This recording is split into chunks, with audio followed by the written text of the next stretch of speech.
2024 లేదా 25లో డిగ్రీ లేదా బీటెక్ చదివారా? సాఫ్ట్‌వేర్ జాబ్ కోసం ఎదురు చూస్తున్నారా? అయితే కోడ్ జ్ఞాన్ 100 డేస్ కోర్సులో చేరండి, జాబ్ సాధించండి. చాలా మంది పేరెంట్స్ ఏం చేస్తున్నారంటే పిల్లలు త్వరగా సెటిల్ అవ్వాలి అనుకునేటువంటి ఉద్దేశంతో బ్యాక్ డోర్ నుంచి పంపిస్తున్నారు. గతంలో మీరు నేను ఫేక్ ఎక్స్పీరియన్స్ పెట్టడం వల్ల వచ్చేటువంటి ప్రోస్ అండ్ కాన్సిక్వెన్సెస్ ఏంటనేది మాట్లాడుకున్నాము. ఇప్పుడు పిల్లలకి ఏంటంటే కెరీర్ గ్యాప్ వచ్చినటువంటి వాళ్ళకైనా సరే మా పిల్లలు సెటిల్ అయితే చాలనుకుని వచ్చిందల్లా అంటే వాళ్ళు సంపాదించిన దాంట్లో ఎంతో కొంత బయటికి తీసి అప్పు చేసినా సరే కట్టేసి పిల్లల్ని సెటిల్ చేయాలనుకున్నటువంటి వాళ్ళు చాలా మంది ఉన్నారు. దీని కాన్సిక్వెన్సెస్ అసలు ఎలా ఉంటాయి సార్? అసలు సార్ బేసిక్గా చాలా మంది పేరెంట్స్ మీరు కెరీర్ గ్యాప్ అంటున్నారు, కెరీర్ గ్యాప్ కూడా కాదు, ఫ్రెషర్స్ కూడా చేస్తున్నారు. ఓకే, లైక్ ఆ పర్సన్ ఎవరో కూడా తెలీదు, ఎవరో ఫ్రెండ్స్, మ్యూచువల్ ఫ్రెండ్స్ ద్వారా పరిచయం అవుతారు.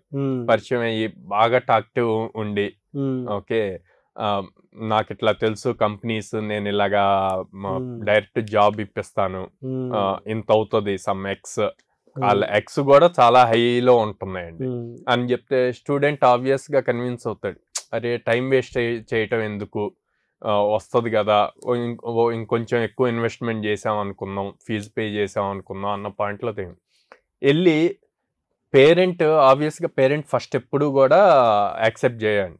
కానీ స్టూడెంట్స్ కన్విన్స్ చేస్తారు పేరెంట్స్ని, నా కెరీర్ నువ్వే స్పాయిల్ చేసినట్టయితే నాకు వచ్చిన ఆపర్చునిటీ. పేరెంట్ ఏమనుకుంటారు, నిజమేనేమో ఆపర్చునిటీ మంచిదేమో, మన చేతులారా మనం ఆపర్చునిటీ మిస్ చేస్తున్నామేమో అన్న యాంగిల్లో థింక్ చేస్తారు అన్నమాట. అంతే కదా సార్.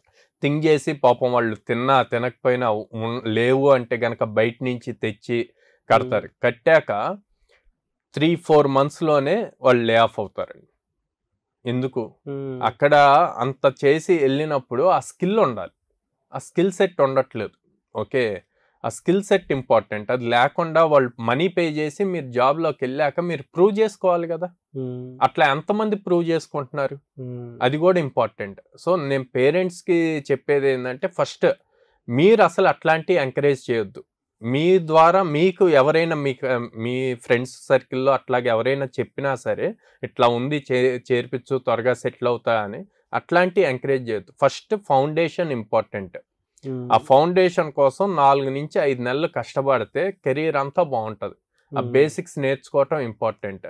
అది చేపించకుండా డైరెక్ట్గా జాబ్ ఇట్లా పే చేసి జాబ్ వచ్చి దాంట్లోకి వెళ్ళారనుకోండి, అక్కడ ప్రూవ్ చేసుకోవటం కూడా ఇంపార్టెంట్.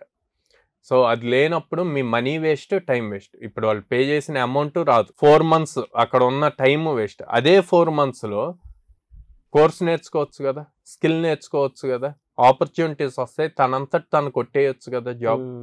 సో అది స్టేబుల్గా ఉంటుంది.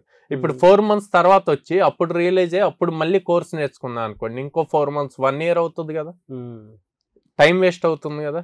సో అందుకే పేరెంట్స్ కూడా థింక్ చేయాలి, అట్లాంటి షార్ట్ కట్ థింగ్స్కి వెళ్ళొద్దు.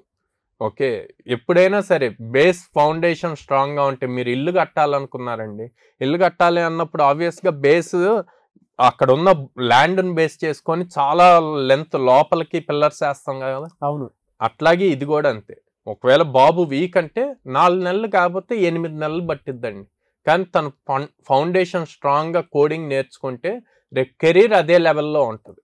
ఓకే, ఆ కొంచెం కోసం మీరు టెంప్ట్ అయ్యి మనీ పే చేసి అటు మనీ పోయి టైం వేస్ట్ అయ్యి అది చాలా problem. At the same time students కూడా ఎవరు రైట్ క్రాస్ చెక్ చేసుకోవాలి, నిజంగానే ఆ పర్సన్ చెప్తుంది జెన్యూనా.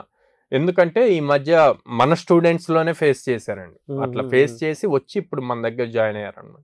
ఎంఎన్సి కంపెనీ వాళ్ళ వెబ్సైట్ .com ఉంటే ఆ కంపెనీకి లాస్ట్లో ఒక ఎస్ అనే లెటర్ యాడ్ చేసి వీళ్ళు డొమైన్ తీసుకొని సిమిలర్గా ఆ వెబ్సైట్ ఎలా ఉంటుందో అలాగే పెట్టేసి చేశారనమాట. అరే నిజమే కదా, సేమ్ వెబ్సైటే కదా, ఆ డొమైన్లో ఎస్ జనరల్గా హ్యూమన్ మీరు చూస్తే మన మధ్యలో ఏదైనా ఒక వర్డ్లో ఒక లెటర్ మిస్ అయినా మనం చదివేస్తాం. ఓకే, ఆ లెటర్ మిస్ అయింది అన్నది గమనించాం, చదివేస్తాం మన ఫ్లోలో, ఎందుకంటే మనకు ఆల్రెడీ అలవాటు అయి ఉంది. అట్లాగే ఇప్పుడు అక్కడ ఆ లెటర్ ఎక్స్ట్రా ఉన్నా కూడా వీళ్ళు చూసుకోలేదు. ఈవెన్ మీరు ఛార్జర్స్ తీసుకున్నా ఫేక్ జెన్యూన్ కి అట్లాగే చిన్న చిన్నగా చేంజెస్ ఉంటాయి. సో అట్లాంటి అబ్జర్వ్ చేయకుండా చేయటం వల్ల వాళ్ళు దాదాపు 3.5 lakh పే చేశారండి 4 monthsలో. బట్ ఇది నేను మా కజిన్ వాళ్ళ దాంట్లో కూడా చూసాను. సో అందుకే నేను స్టూడెంట్స్ కూడా వార్న్ చేసేది ఏంటంటే, మీరు అట్లాంటి చెప్పినప్పుడు టెంప్టింగ్ గా ఉంటది, అరే మన టైం వేస్ట్ అవ్వదు, మనకి ఇమీడియట్ జాబ్ వస్తుంది కదా, ఓ 1 year కష్టపడితే అమౌంట్ శాలరీ కింద వస్తుంది కదా అని. బట్ అది ఎంతవరకు జెన్యూన్ అన్నది చూసుకోవాలి. అది చూసుకోకుండా వెళ్ళి రేపొద్దున ఆ టైం వేస్ట్, అటు మనీ వేస్ట్. సో రెండింటినీ చూసుకోవాలండి. ఎస్.